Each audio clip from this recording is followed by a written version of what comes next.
ભક્તજનો, આજની સભા જોઈને અતિ આનંદ થાય છે, અતિ આનંદ થાય છે.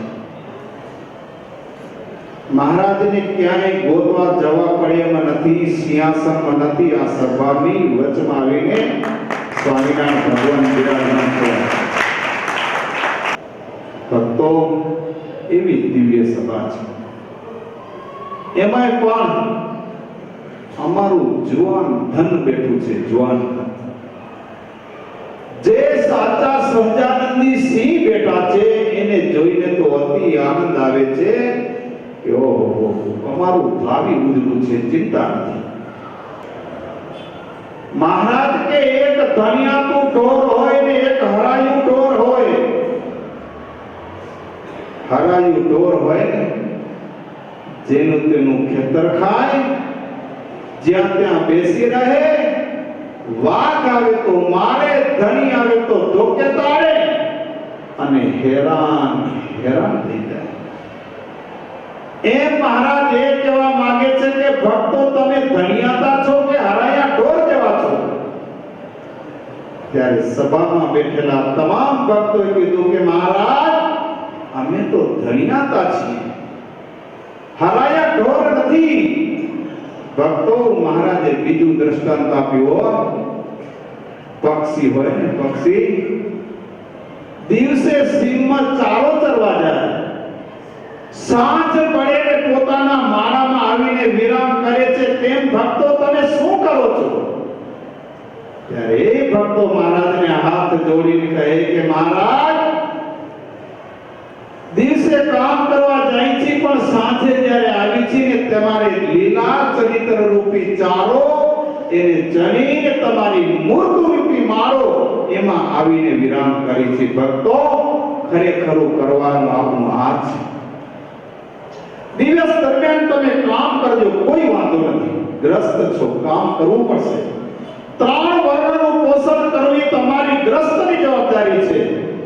પણ સાંજે પાછા હરાયા ઢોર ન થઈ જતા હો.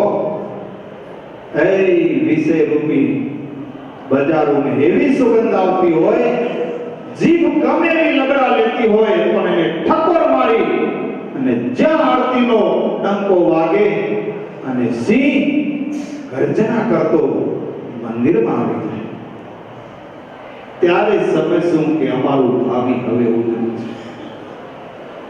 મહારાજે તો ત્યાં સુધી કીધું કે ભક્તો, જ્યારે વાત કરો ને ત્યારે આ વાતનું બીજ બળગાવજો. મહારાજ સર્વોપરી છે.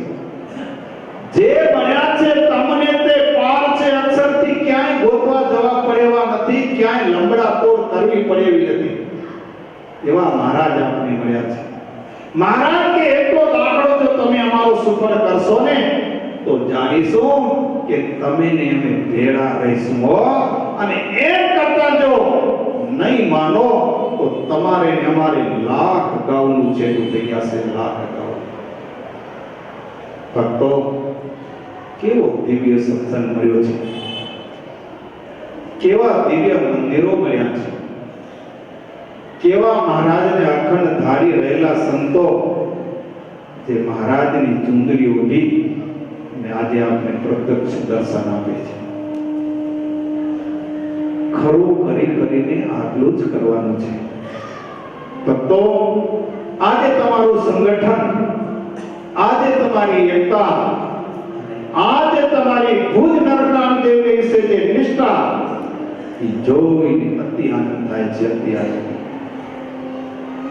નિષ્કુળાનંદ સ્વામી કે ખોડીને ખોડિયું ખરા ખપવાળાની ખોડ. સ્વામી કે બહુ ફર્યો, બહુ જોયું. ખરા ખપવાળા કેટલા છે, ભગવાનના ભક્ત કેટલા છે અને જગતના જીવ કેટલા છે, બહુ જોયું. જે સાચા ભગવાનના ભક્ત છે ને યા સભામાં આવીને બેઠા છે. અને જે જગતના જીવ છે હજી રોડ ઉપર રખડે છે, કોઈ ટીવીના સ્ક્રીન ઉપર બેઠા હશે અને મારી તારી કૂદતા હશે ને સમજજો કે આ જગતના જીવ છે. તેનાથી તો મહારાજ લાખ ગણા દૂર છે. મિત્રો, બહુ આનંદ આવ્યો, બહુ આનંદ આવ્યો. આજની દિવ્ય સભા જોઈ અમારા જુવાનિયાને જોઈને તો અતિ આનંદ આવે છે. એનું કારણ એ છે કે ભક્તો જ્યાં કને આપણું સંગઠન હશે ને, જ્યાં સંપ હશે ને, ત્યાં જ પરમાત્મા હશે. જ્યાં કને તમે વેર વિખેર થઈ જાશો, ત્યાં સમજો કે વિધર્મીઓ આવીને લાભ લઈ જશે. 5 પાંડવો હતા, 5 પાંડવો. 100 કૌરવો હતા, કોઈ કોઈના નતા. 5 પાંડવો જો ભગવાનને સાથે રાખ્યા અને અર્જુનની જો સ્વરૂપ નિષ્ઠા હતી, તો મહારાજે 5 પાંડવોનો એક વાળ વાંકો થવા દીધો નહીં અને હસ્તિનાપુરની ગાદી કૃષ્ણ પરમાત્માએ માથે રહી અને પાંડવોને આપી છે. તો આપણે પાંડવો થવાની જરૂર છે. કૌરવો થઈને કેટલાય મરી ગયા. કોર્ટમાં કેસ આદિ સુધી ચાલતા જ રહ્યા. જજો ન્યાય આપીને થાકી ગયા અને એ જજ સરવાળે એમ કે દીકરા, હવે તમે ઘર મેળે સમજૂતી કરી લો. એના પહેલા ડાયો માણસ, સુગન સજ્જન માણસ એને કહેવાય કે કોઈ કેને સમજૂતી કરી લઈને તો એ ડાયો ન કહેવાય. સમજૂતી તો મહારાજના સ્વરૂપ નિષ્ઠામાં રાખી, સંતોને આગળ રાખી, નરનારાયણ દેવને આગળ રાખીને અક્ષરવિંદા સ્વામી કીધું કે 5-25 નો ઘસારો આવે ને તો શાંત કરજો, પણ કોઈ દિવસ કુટુંબમાં કલેશ થવા દેતા નહીં. પણ ભક્તજનો જ્યાં બેઠા છે તે મહારાજનું બળ રાખજો. નરનારાયણ દેવના થઈને રહેજો. ક્યાંય માથા ઝુકાવવાની જરૂર નથી.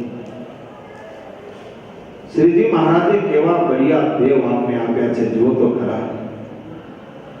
ભક્તજનો, આ નરનારાયણ દેવની તપશ્ચર્યા તો જુઓ, તપશ્ચર્યા. હમણાં જ પાછો એ નરનારાયણ દેવનો જન્મ આવે છે, બર્થડે આવે છે, તમને ખ્યાલ છે? ગૌરવ હોવો જોઈએ, કેફ હોવો જોઈએ. હું કોનો આશ્રિત છું, કેની નેજા નીચે બેઠો છું, કેની છત્ર છાયામાં છું. એવા ભરતખંડના રાજા બદ્રીપતિ નરનારાયણ દેવ, એનો જન્મ દિવસ આવે છે.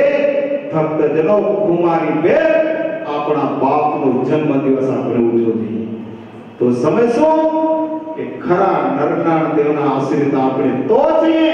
અને શ્રીજી મહારાજે પધરાવેલા નરનારાયણ દેવ, ભરતખંડના રાજા, ભુજનગર નિવાસી, એ નરનારાયણ દેવના પાક્કા નિષ્ઠાવાન ભક્ત બનજો. બસ આટલી પ્રાર્થનાની સાથે મારી વાણીને વિરામ. સૌને મારા જય સ્વામિનારાયણ.